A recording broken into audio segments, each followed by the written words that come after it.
আমরা পৌঁছে গিয়েছি নদিয়ার শান্তিপুর এলাকায়। এই এলাকার লটারি ব্যবসায়ী অশোক দাসের টেবিল থেকে বিক্রিত টিকিটের ওপর ডিয়ার লটারির প্রথম পুরস্কার উঠেছে।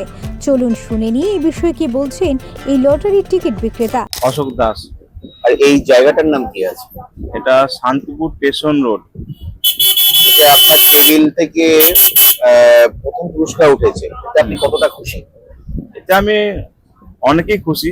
আজকে আমি 20 বছর ধরে টিকিট বিক্রি করছি। এর আগে একটা 100 সেমে ফার্স্ট প্রাইজ উঠেছিল, ওটা আমার রিটার্ন হয়ে গেছিল, ওটা বিক্রি করতে পারিনি, ওটা রিটার্নে হয়েছিল। তাই এই প্রথম আমার ফার্স্ট প্রাইজ হলো। এই টাকা নিয়ে আপনি কি করতে চান? এই টাকা নিয়ে আমি আমার কাজে লাগাতে চাই। আমার যেহেতু ঘরের অবস্থা ভালো না, আমার ঘর একটা করতে হবে, আমার বাড়ি বানাতে হবে।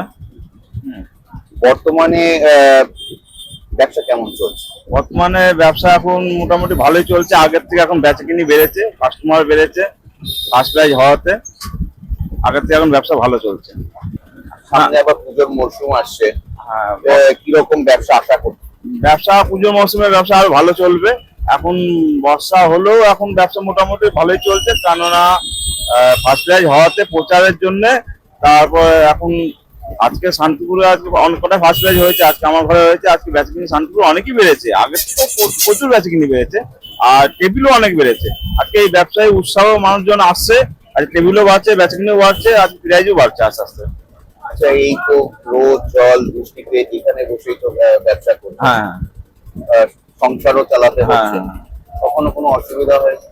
না, এই অসুবিধা একটু একটু হয় বৃষ্টির জন্য, গরমের জন্য। সেটা আমরা মানানসই করি, যেহেতু আমাদের রুজি রোজগার এখান থেকেই করতে হয়। এটা আমরা নিত্যদিনের সঙ্গে আমরা চলি মেনে, এটাই। আর এখন তো আপনার ঘরেই ফার্স্ট প্রাইজ লেগেছে লটারি, তো এখন তো মানুষ একটু বিশ্বাসযোগ্যতা অর্জন করতে পারছে যে হ্যাঁ লাগছে। হ্যাঁ। সবাই তো কিরকম মানুষের কাছ থেকে কিরকম ইয়ে পাচ্ছে? মানুষের কাছে এখন ভালোই এখন সহানুভূতি পাচ্ছে। এখন মানুষ আর নতুন কাস্টমারও বাড়ছে, আর কাস্টমার অনেক বেড়েছে। নতুন কাস্টমার যেরকম বেড়েছে, পুরোনো কাস্টমারও যেগুলো আসছিল না আগে, এখন সেইগুলোও আসছে। লটারি বেচকিনি আসছে এখন অনেক বেড়েছে আগে। তিনি যে খুবই খুশি তার কথা থেকেই আমরা বুঝতে পারলাম। এইরকমই নানান ভিডিও দেখতে আমাদের চ্যানেলটি লাইক, শেয়ার এবং সাবস্ক্রাইব করুন।